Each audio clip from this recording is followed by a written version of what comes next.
For nearly 2,000 years, the world's most sacred silence lay hidden beneath marble and time, a silence so deep that even the echoes of prayer could not disturb it. And then, one day in 2016, that silence broke. Inside Jerusalem's ancient heart, within the walls of the Church of the Holy Sepulchre, a team of scientists, engineers, and priests gathered around a sealed chamber said to hold the most powerful mystery in human history, the tomb where Jesus Christ was laid after the crucifixion. For centuries, no one had seen what rested beneath the slabs of stone and faith. The tomb had been sealed, protected not only by marble, but by reverence itself.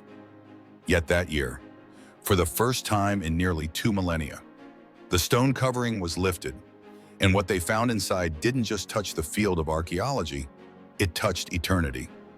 Imagine standing there, surrounded by centuries of incense and whispering prayers, as the final marble panel was carefully removed. Cameras flashed, hearts trembled, and even those who came as scientists stood in silence, because what they uncovered wasn't a relic, or a body, or even an artifact. It was emptiness.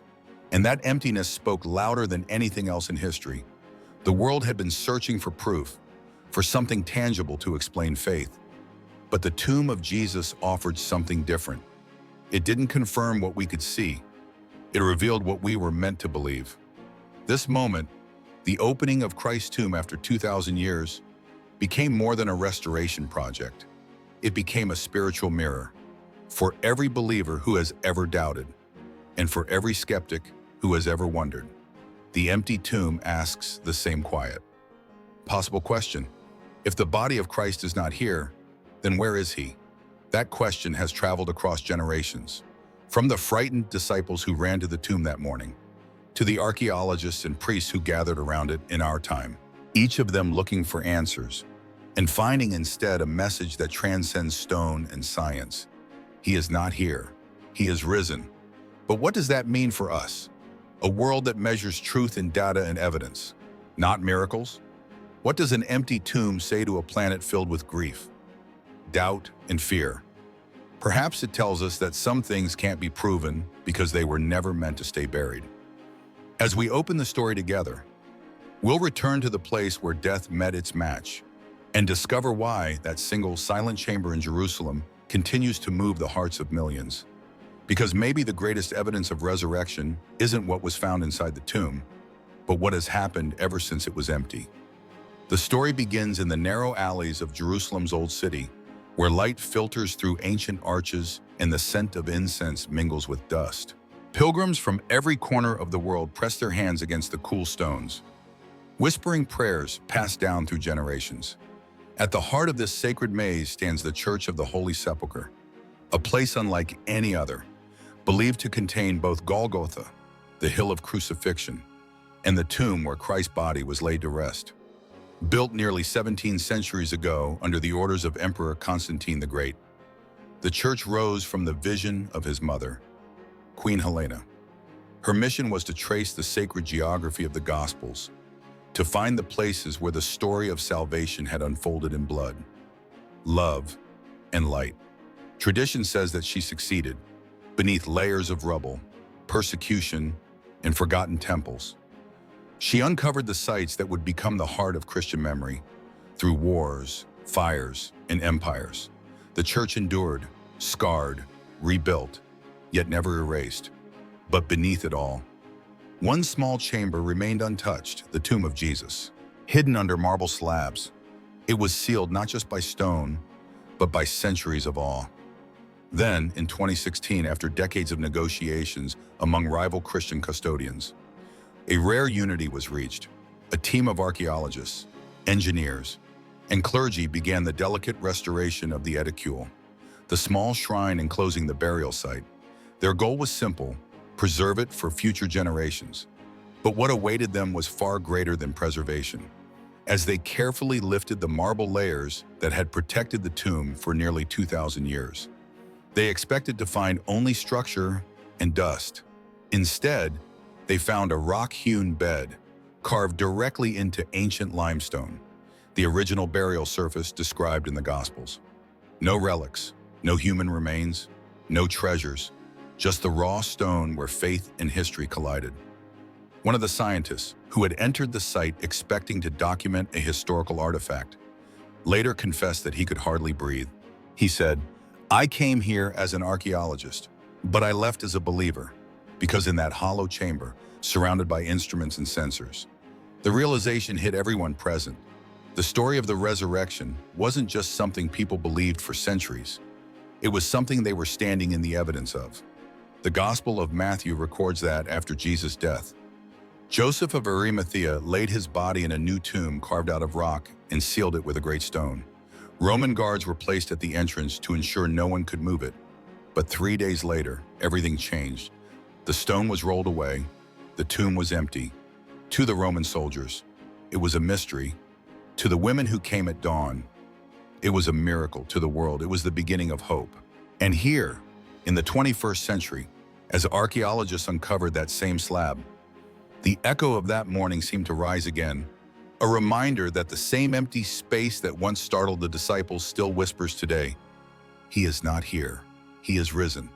But perhaps the greatest miracle of all isn't that the tomb was found, it's that the emptiness remains. Because Christianity does not celebrate what was left behind, but what was taken away, death's hold on humanity. That's why believers around the world still find meaning not in what they see, but in what they trust. That love conquered death, and that the light of resurrection still reaches even the darkest corners of life today. When the marble slabs were replaced and the church fell quiet again, the world moved on. Tourists came and went, candles flickered, and pilgrims once more knelt before the shrine.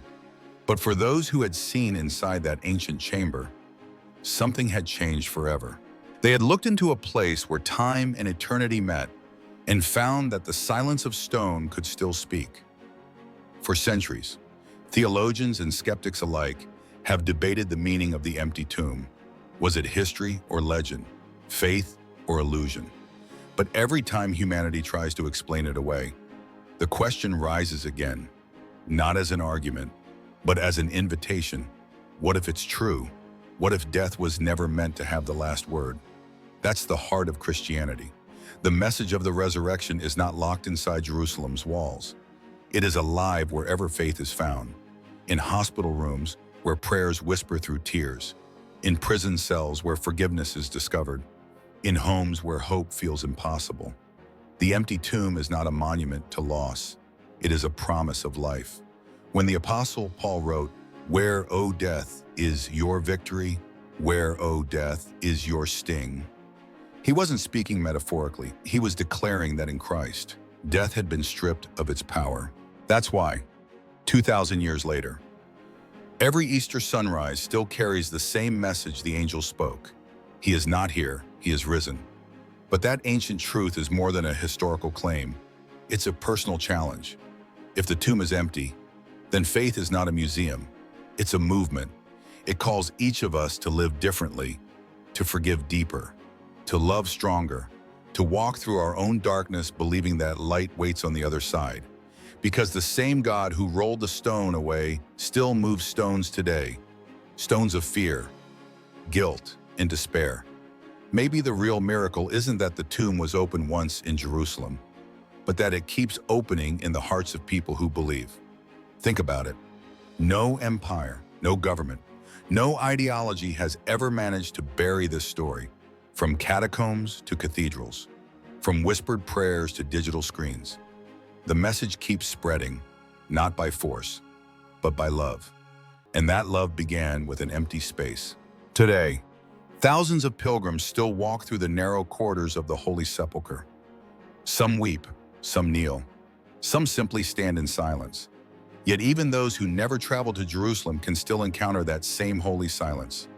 Not in stone, but in spirit. You don't need to cross an ocean to find the risen Christ. You only need to open your heart where the tombs of fear and doubt still lie sealed. The emptiness that once frightened the disciples became the source of their courage. They went out from that tomb not with proof, but with purpose. And maybe that's what this discovery asks of us too, to live not as people searching for evidence, but as witnesses of hope, because the tomb is still empty, and that emptiness is still speaking. It says that sin has been forgiven, that death has been defeated, that love has won once and for all. So wherever you are watching this, in a quiet room, on a morning walk, or late at night wondering if your faith still matters, remember this: the same power that raised Jesus from the dead is still at work in the world, still breathing life into broken hearts, still rolling stones away.